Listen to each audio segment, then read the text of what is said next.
Hello, Pastor Heath here, recording this under, I think we can all agree, are unusual circumstances and unprecedented circumstances. As you know, we've canceled our services for the next couple of weeks, probably couple of weeks, to prevent the spread of the coronavirus as seen on TV. And I hope you're not catching cabin fever yet. I hope that you've been able to occupy your mind with some fruitful activities. Perhaps you've done some reading that isn't the news, or perhaps you've watched some movie that isn't about this sort of pandemic and panic that we are seeing. And I mostly hope that you are safe, that you have everything that you need. And if you don't, please call someone in your church or me and let us know if there's any way that we can be of assistance to you. I'm recording this in my house on a Saturday, on the 14th. You may be probably watching this tomorrow on the 15th, as it's going to go. We put on our website and Facebook and YouTube sometime tonight, so that you can have something to watch on Sunday morning, as we won't be worshiping. And I've never done a video like this. I've never preached at a camera, just me and the camera, and maybe my kids upstairs. If you hear them, forgive the noise, or if you see Kelly, like you can see her right now in the background. Oh. As you can see her in the background, it's gonna be a little rough, and I think that that's okay. So the sermon that I was planning to preach tomorrow is, I think, spot on. I entitled it, "Why Did You Lead Us Here?" Why am I at this place that I had not planned to be, that I do not want to be, as inconvenient or as fear-inducing as it is? Our text is the 17th chapter of the book of Exodus, verses 1 through 7. And it reads, "The whole Israelite community broke camp and set out from the Sin desert to continue their journey as the Lord commanded. They set up their camp at Rephidim, but there was no water for the people to drink. The people argued with Moses and said, 'Give us water to drink.' Moses said to them, 'Why are you arguing with me? Why are you testing the Lord?' But the people were very thirsty for water there, and they complained to Moses, 'Why did you bring us out of Egypt to kill us, our children and our livestock, with thirst?' So Moses cried out to the Lord, 'What should I do with this people? They are getting ready to stone me.' The Lord said to Moses, 'Go on ahead of the people and take some of Israel's elders with you. Take in your hand the shepherd's rod that you used to strike the Nile River, and go. I'll be standing there in front of you on the rock at Horeb. Hit the rock, water will come out of it, and the people will be able to drink.' Moses did so while Israel's elders watched.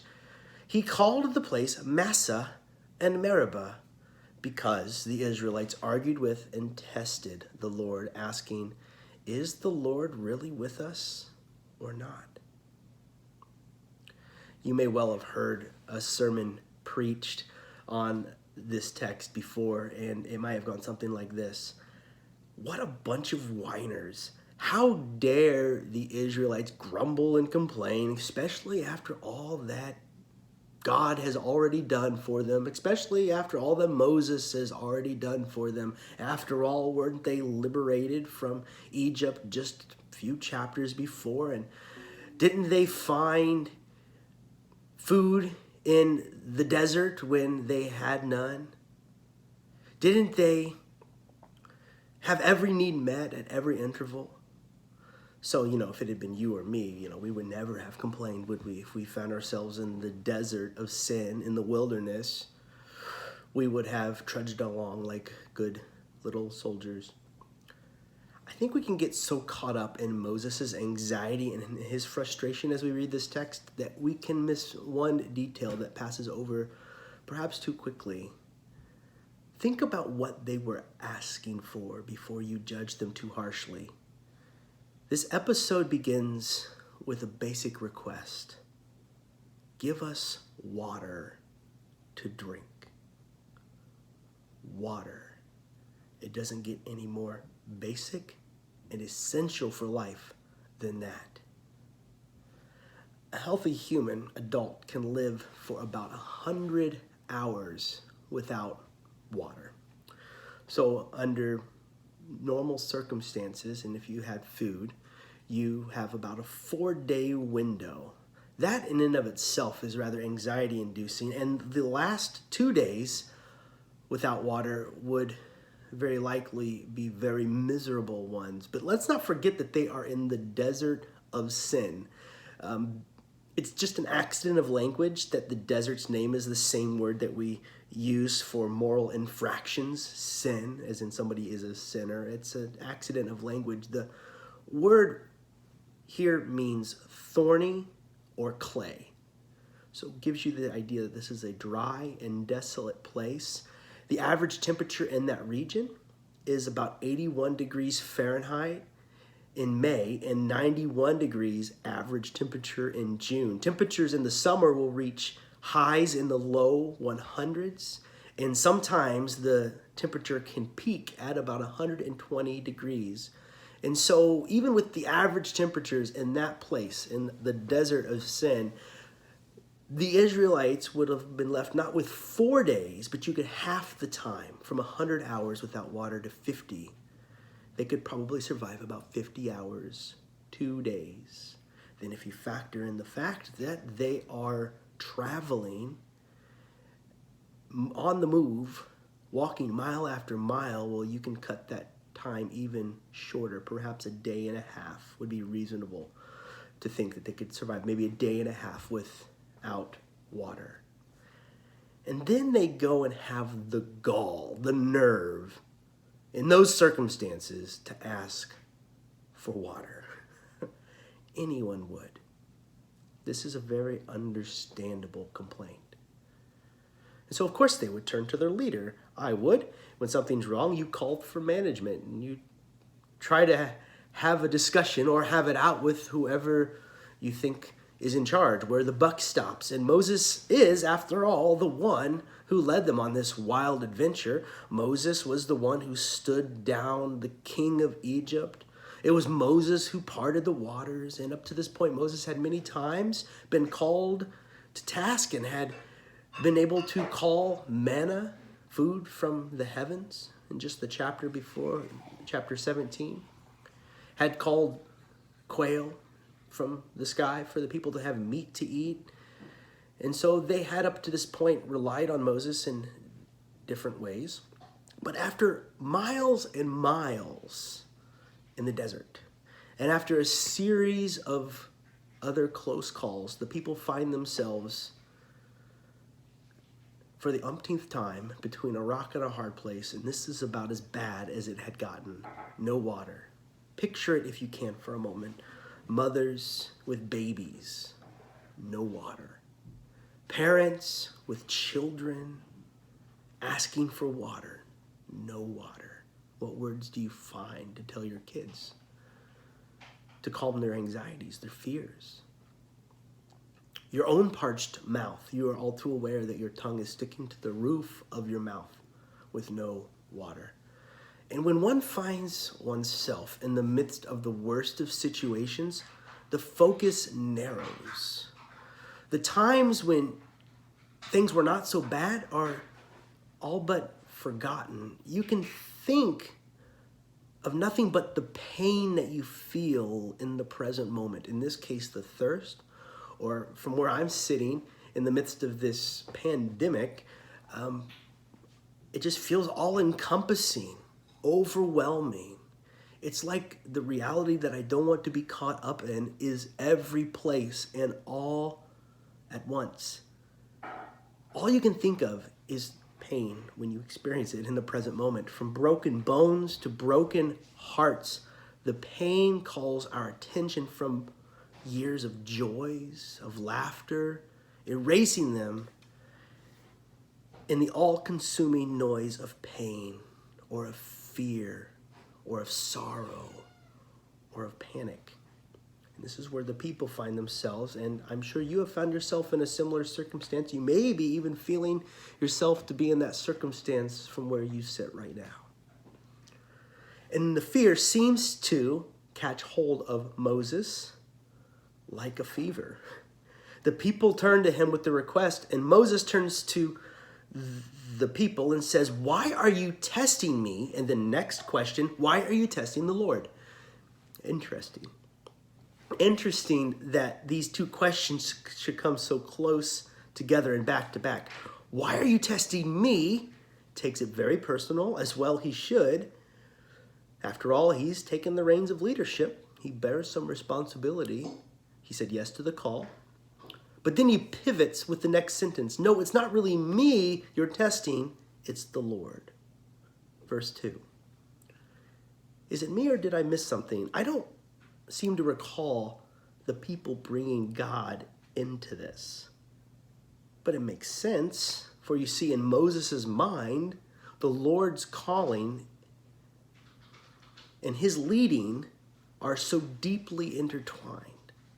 The Lord spoke to Moses from the burning bush. The Lord gave Moses the words to say when he felt he had none. And when Moses had no more words to say, the Lord gave his brother Aaron the words to speak on God's behalf. The Lord had worked miracles at the behest of the people. The Lord sent pillars of cloud by day and a pillar of fire by night to lead the people. So true, Moses is turning to the people and saying, "Why are you testing the Lord?" But as a leader myself of a religious community, I can imagine that very possibly this question is welling up from deep inside Moses himself. It's what I would be thinking. Why did you lead me here? It's no wonder that Moses' mind would go to the question, why are you testing the Lord? You might rephrase it. Why am I testing the Lord? His confidence is probably rattled at this point. Verse 3 reads, for you to hear it again, but the people were very thirsty for water there, and they complained to Moses, "Why did you bring us out of Egypt to kill us, our children and our livestock with thirst?" So Moses cried out to the Lord, "What should I do with this people? They are getting ready to stone me." At this point, I empathize with Moses. He's really caught in the middle.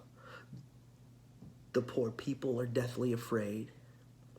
We can get so caught up in the anxiety of the moment that we can mistakenly come away with the conclusion that God is being as hard on the people as Moses is.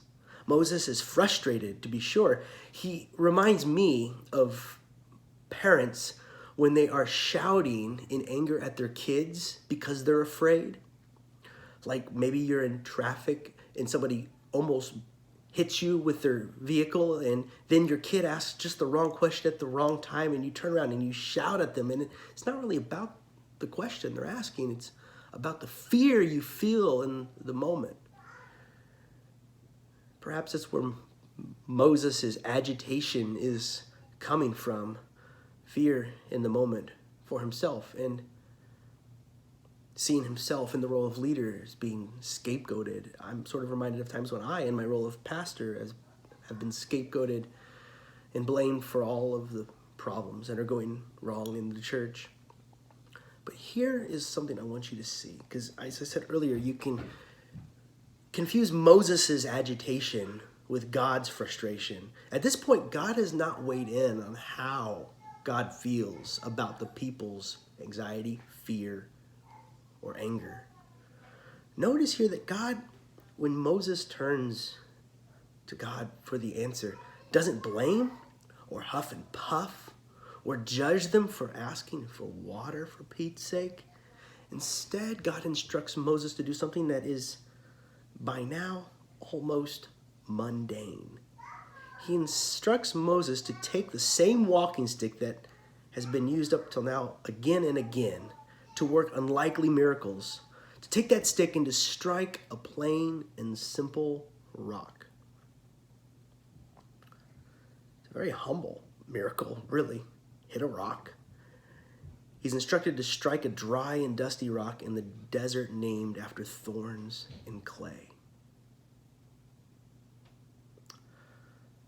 Verse 5 reads, "The Lord said to Moses, 'Go on ahead of the people and take some of Israel's elders with you. Take in your hand the shepherd's rod that you used to strike the Nile River and go. I'll be standing there in front of you on the rock at Horeb. Hit the rock, water will come out of it, and the people will be able to drink.' Moses did so while Israel's elders watched. He called the place Massah and Meribah because the Israelites argued with and tested the Lord, asking, 'Is the Lord really with us or not?'" These two names, Massah and Meribah, are perfect names for such a place. Massah means temptation. And the people surely were tempted towards doubt and many other sorts of negative feeling emotions or scary emotions. And Meribah, which means strife. It feels like you're in a fight with God, with Moses, and for your life. It can also mean contention. There's friction here. People are pulled in different directions. And this name, going forward in the Bible, especially Meribah, mentioned more than Massah, to describe this place where the streams of water still continued to come. By the way, it became something like an oasis as you continue to read the biblical narrative.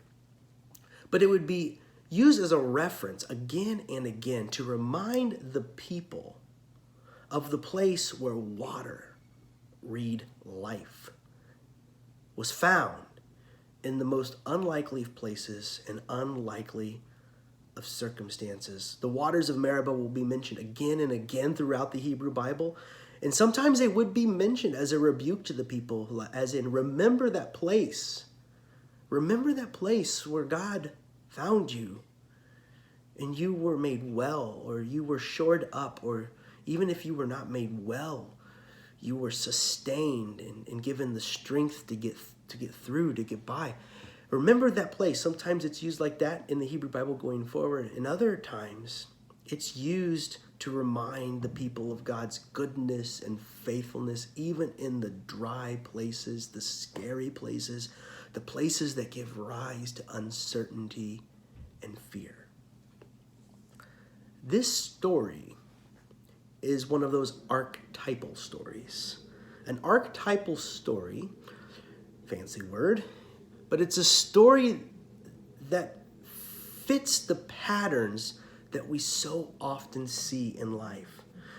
You very likely will never find yourself thirsty in the middle of the literal desert of sin. If you do, you'll have to assume that things have gone terribly wrong for you if you find yourself in Israel, Palestine, in the middle of the desert of sin.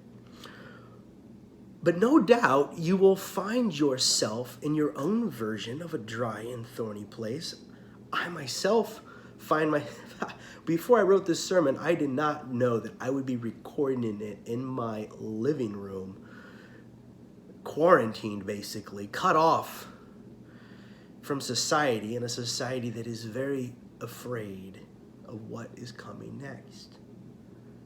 It's my own version right now of the desert, the dry place, the thorny place, the difficult place, the place where I would turn to whoever led me here and say, why would you lead me here? To God, why would you lead us here? This is a place that threatens to rob me of my joy. It's a place that threatens to erase the memories of those other times when I was not in the wilderness. Yesterday, I went on a run at the fairgrounds. The fairgrounds had 2 large events scheduled for this weekend. They were canceled, and so I'm running on a property void of life. And it's hard to remember the times when it is filled with life. State fairs and hockey games and all of those other wonderful memories that have been made in that space. If you go there now, it doesn't quite feel the same. And what you want to know in the desert of sin is if you've been led there to perish. It's a valid question, especially if you are very thirsty for a loving word or some reassurance that everything will be okay. It happens again and again. As I said, this story today is an archetypal story. It happens in cycles in the lives of every person, basically, that lives on into adulthood and then into old age. And so we ask the question, why, God, did you lead us here? Is this not the very opposite of what we would have chosen if we had gone on our own and had complete control? Why this place? Why this time? Why this disaster? Why this chaos or this stressful event? And I don't think we can know the answer to these very reasonable, understandable questions. And remember, in the story, God does not get angry when these questions are asked.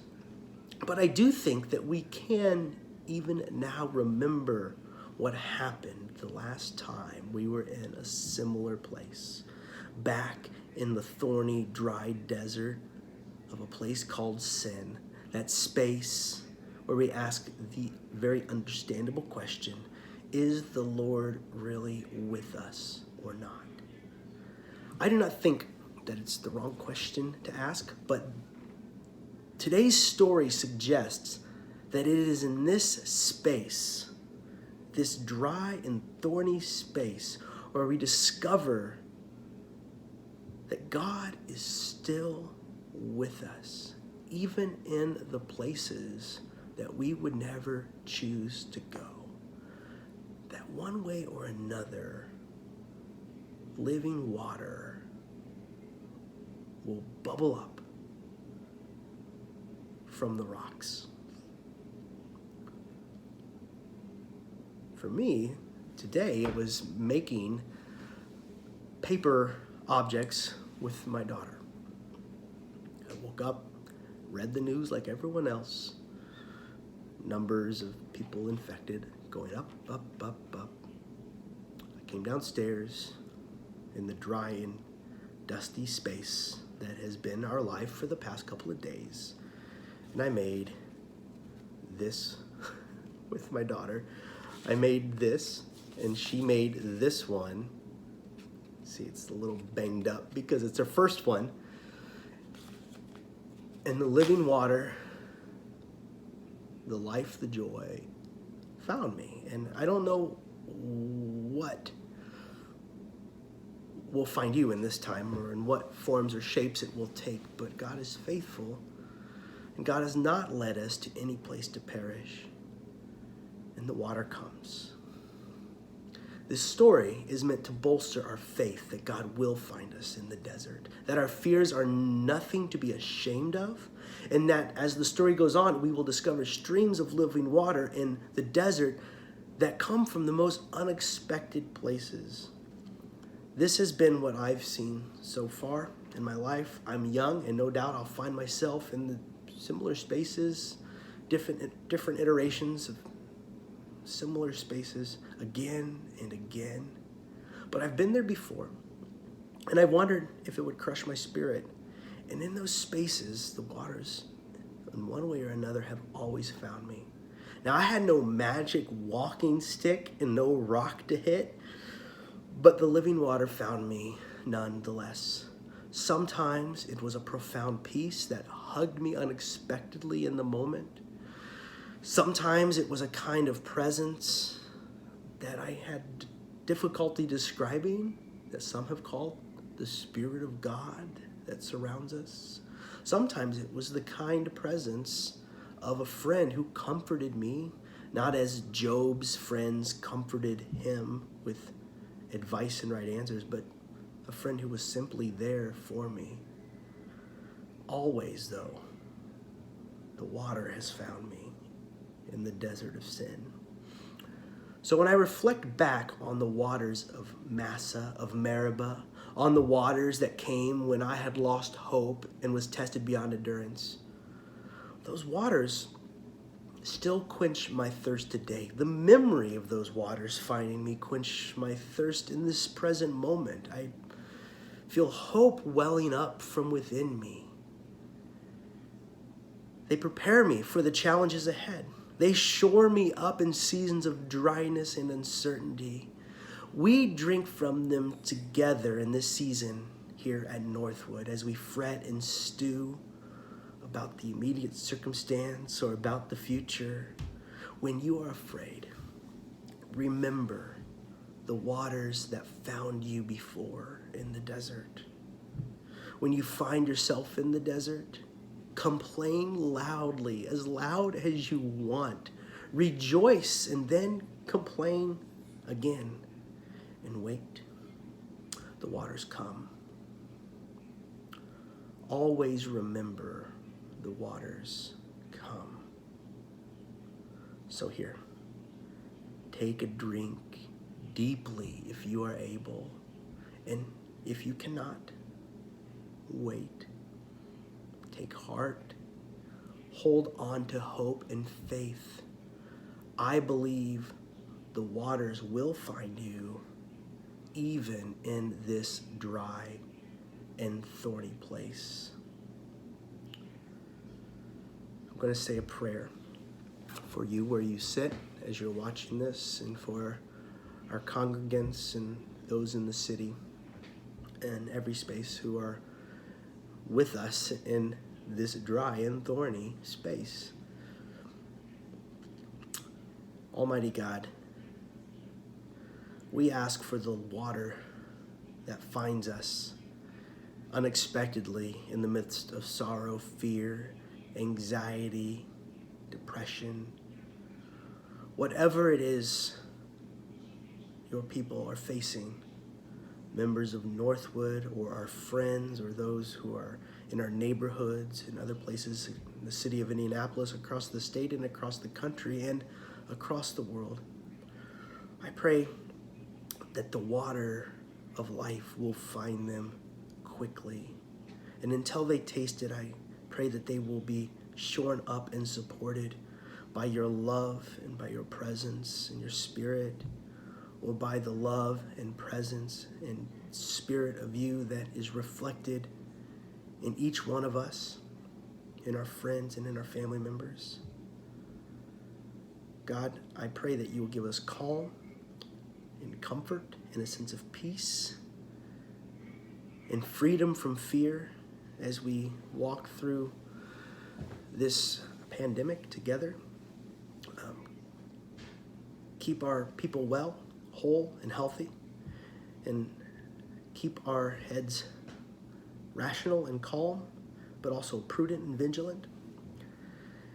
And I pray that you will hasten the day that we meet together in person again in our sanctuary as we have always done. I pray these things in Jesus' name. Amen. I'll be making another one of these next week. Until then,